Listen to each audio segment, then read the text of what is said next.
Que se passerait-il si soudain la Lune disparaissait? L'axe de la Terre s'inclinerait fortement. Notre planète deviendrait méconnaissable si un jour notre satellite disparaissait. La Lune est une roche stérile et sans vie, mais elle joue un rôle d'une extrême importance dans l'histoire de la Terre. Jusqu'à quel point?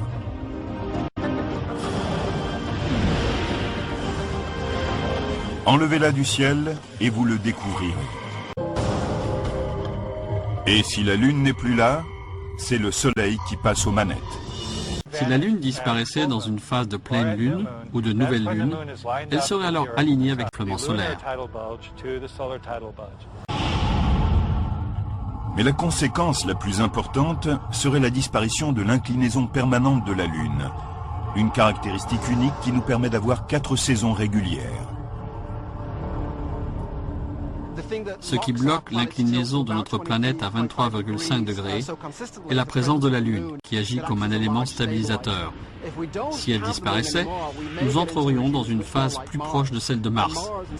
L'inclinaison de celle-ci, au lieu d'être stabilisée à 23,5 degrés, connaît des variations importantes, allant de 15 degrés jusqu'à quelque chose comme 75,8 degrés.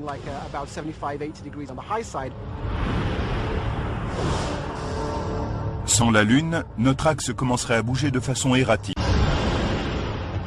L'attraction gravitationnelle des autres planètes du système solaire commencerait à faire des ravages sur la Terre.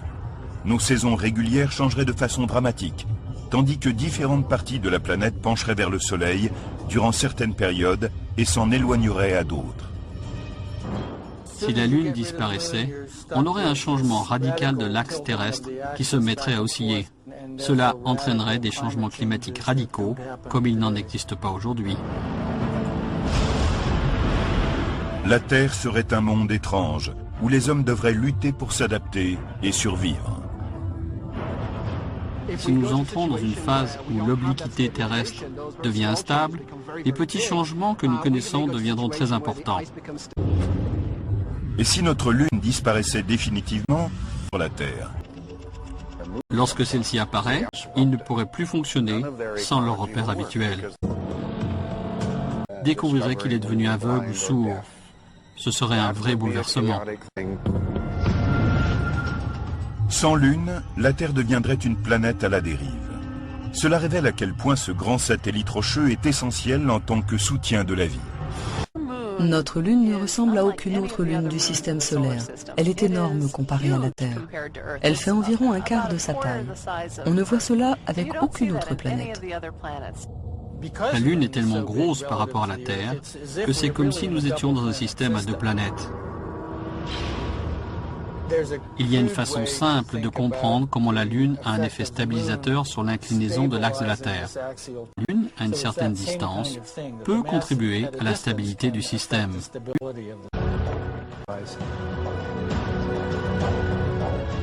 Le cœur en fusion, plus grand, a besoin de plus de temps pour refroidir. La chaleur est accrue et crée des fissures dans la fine croûte terrestre.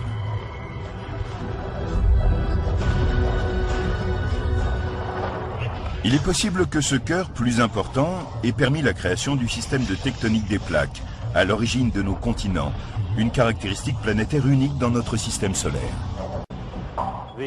On pense que c'est la rotation du noyau de la planète, en particulier sa partie en fusion, qui génère notre champ magnétique. Et donc, si la Terre tourne 3 fois plus vite, le champ magnétique est 3 fois plus puissant. Le champ magnétique qui s'étend autour d'une Terre sans Lune détourne en effet les particules solaires de haute énergie, ce qui donne naissance à des aurores encore plus impressionnantes.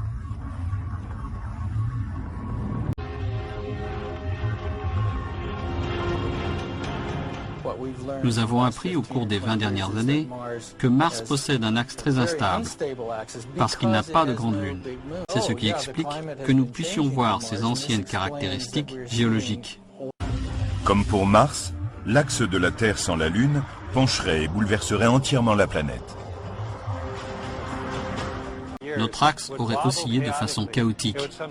Il aurait été parfois vertical et parfois proche de l'horizontale. Quand il est vertical, la planète connaît des journées de 12 heures.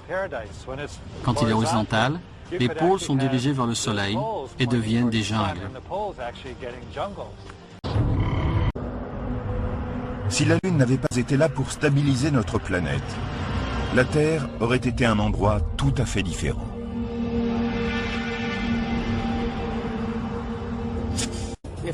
Si la Lune ne s'était pas formée, nous aurions certainement un environnement très différent sur Terre. Elle tournerait plus vite. Sans la Lune, le niveau d'instabilité axiale est amplifié. Car même si à l'heure actuelle la Terre est stabilisée par la Lune, il y a toujours un léger changement de direction de l'axe de rotation de la Terre qu'on appelle la précession des équinoxes. L'inclinaison de l'axe terrestre est de 23,5 degrés et demi, mais sur une période de 23 000 ans, elle est passée par des variations coniques comme celle-ci. Et si la Lune n'existait pas, ce vacillement serait encore plus imprévisible. La Terre serait beaucoup plus lente et provoquerait des variations chaotiques de l'inclinaison axiale. La précession plus lente de la Terre aurait pour effet une plus grande instabilité de l'axe de rotation de la Terre. Sans la Lune, l'axe de la Terre serait comme le sommet qui tourne plus lentement. Il opère une précession, tourne et vacille en formant des cercles coniques plus larges.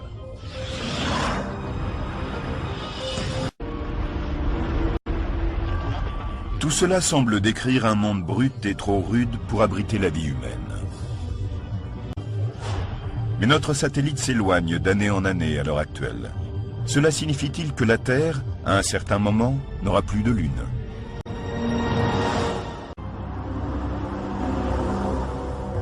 En même temps que la Lune agit en stabilisateur, elle continue à s'éloigner de nous de 4 cm par an, ce qui ralentit notre rotation.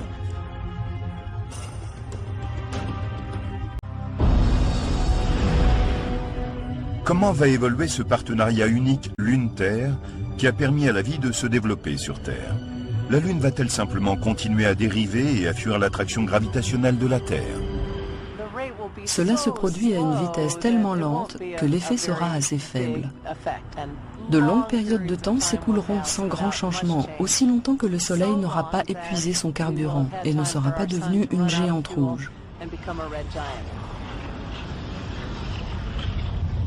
C'est à ce moment-là que la Terre sera sans doute engloutie, ainsi que la Lune. Et nous rôtirons tous ensemble.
On établit la puissance d'un séisme de deux façons, la magnitude et l'intensité.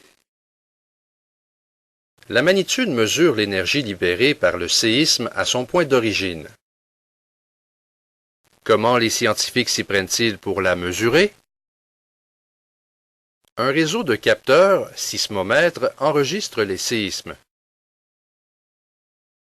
La magnitude du séisme repose sur le mouvement du sol enregistré par chaque sismomètre et la distance séparant celui-ci de la source du séisme.